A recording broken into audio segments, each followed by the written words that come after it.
Hello guys, good morning, good morning, good morning sa inyong lahat. Nandito po tayo sa labas.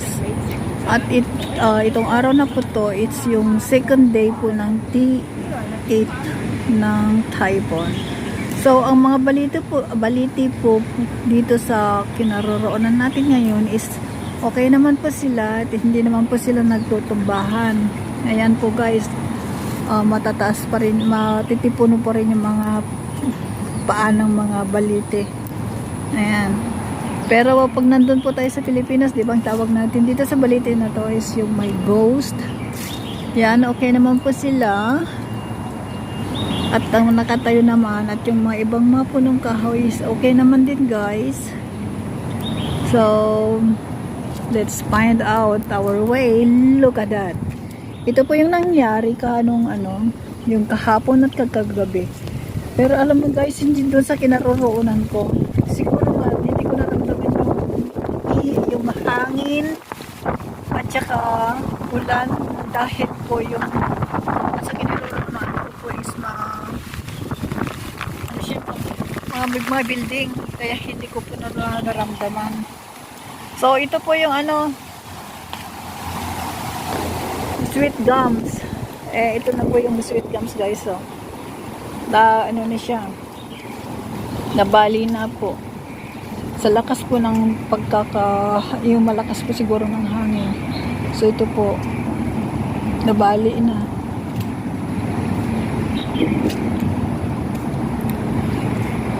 Malaki siguro, nasa taas pala yung ng sweet gums, yung pagkabalian niya. Kaya siguro ng paghangin niya is hindi na nakayanan, kaya yun nabali na siya. At yung punong kahoy na yan, nabali na rin dahil sa masyadong matangkad. Matangkad na ba? Oh gosh, ang dami pala nabali doon guys.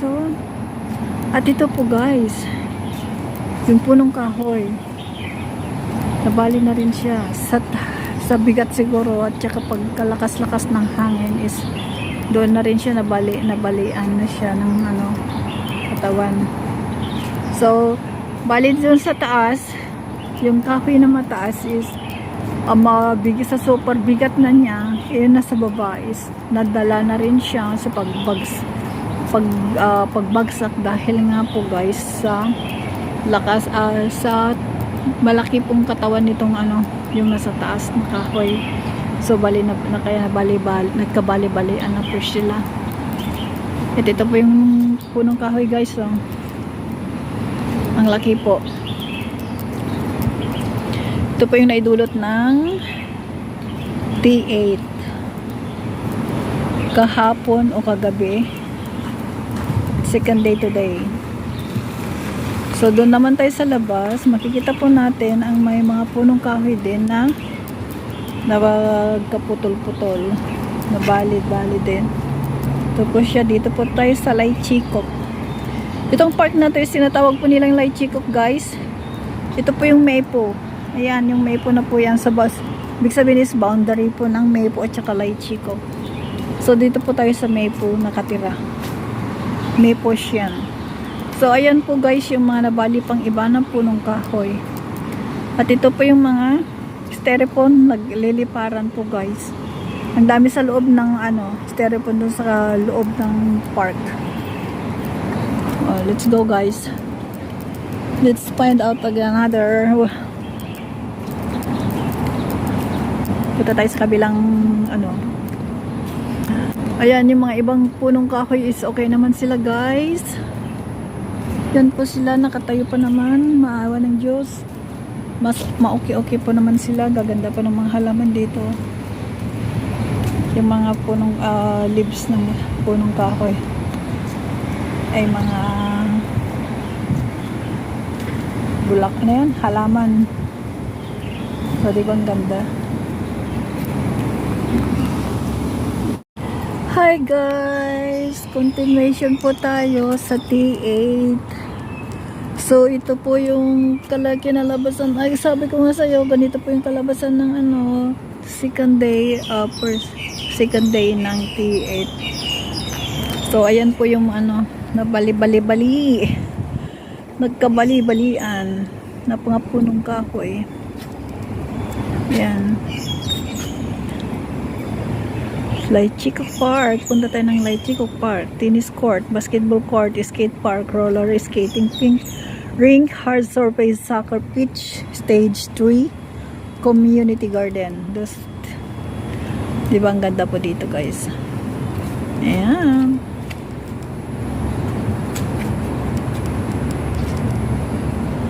Ganda ng ano, pagka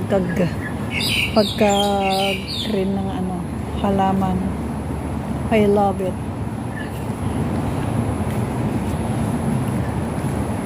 So nice, guys.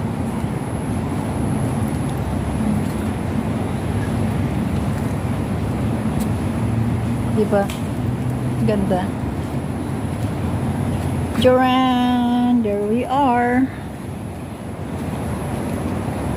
By Branch of Spring. The bronze sculpture is created by Miss Wu Yalin, Supervisor of Graduate Students, Sculpture Department, Guangzhou Academy of Fine Arts.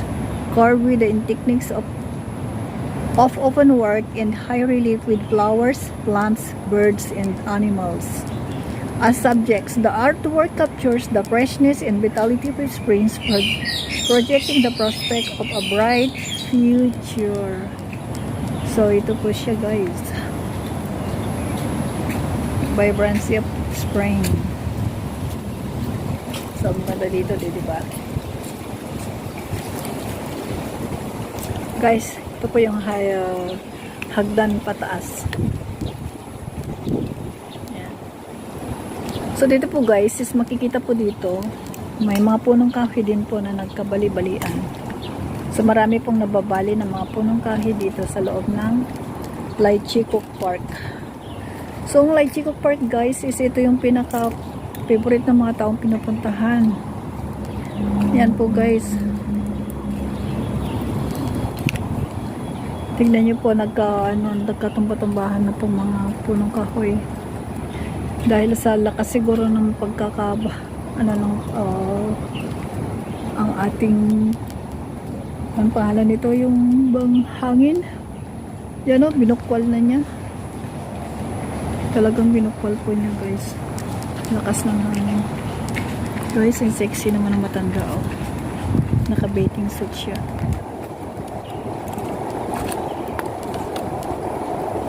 Galing naman.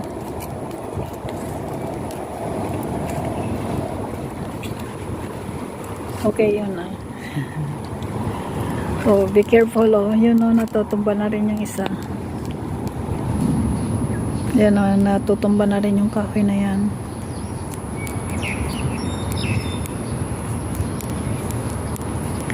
Sayang mga punong kahoy na pinaghirapan ng mga Chinese na ipinunla tapos natutumba lang. O, diba? Naka-irig. So, na Ilocano is naka-irig. Kakaasim at tapaw. So, nagpintas dito, diba? Ilocano, Tagalog tayo ngayon, ha? O, tingnan nyo to. Halaman. Ang ganda ng mga bulaklak.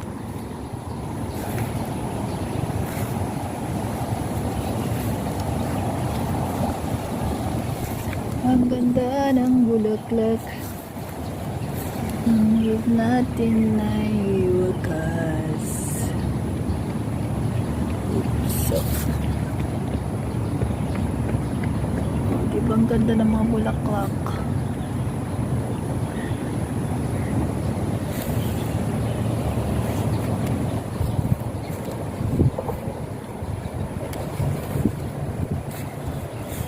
Yan siya. Wow!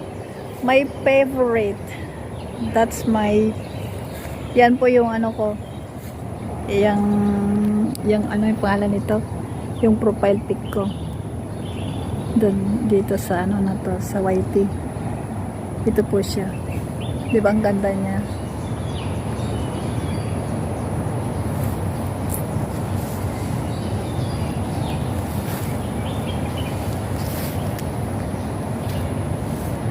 Ganda, oh. ang tutubi. Nakawala si tutubi sa kanyang hawla.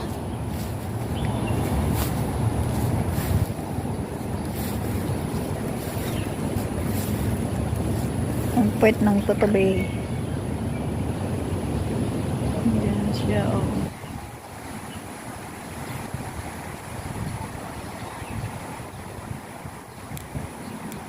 Sumasayaw po yung mga mga punong kahoy.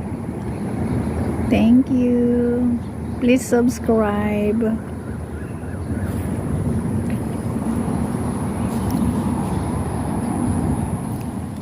Hello, hello, hello. May nababali na punong kahoy dyan, oh. Puro bali na lang ng punong kahoy ang nakikita natin dito ngayon, guys. Dahil nga sa nangyari. Yan sa taas, oh. Oh.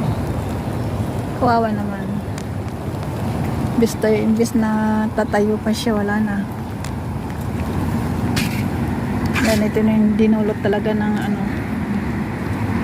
magaling na bagyo. Guys, doon sa Pandaron, no, hindi na tayo pwedeng pumunta doon kasi masyadong maraming lamok.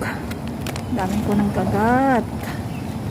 Pero okay naman siya, guys. Yan, dami na tumba. Tingnan po ninyong daanan natin.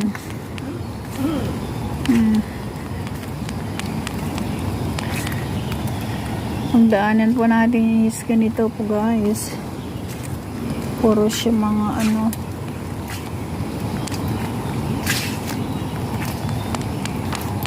marami ring nagsusurvey kahit paano, kahit umuulan, susurvey pa rin sila. Tapos kasama nating mga nagsurvey, hindi nagsusurvey dito sa may Light Chikok.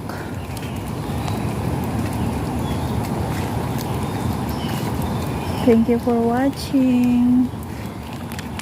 Mamaya punta tayo dyan sa loob kasi ayan na yung loob. Papasok tayo mamaya. Pero dito muna tayo sa may sa labasan. Dito sa may jogging way. Yan. Yan po, guys.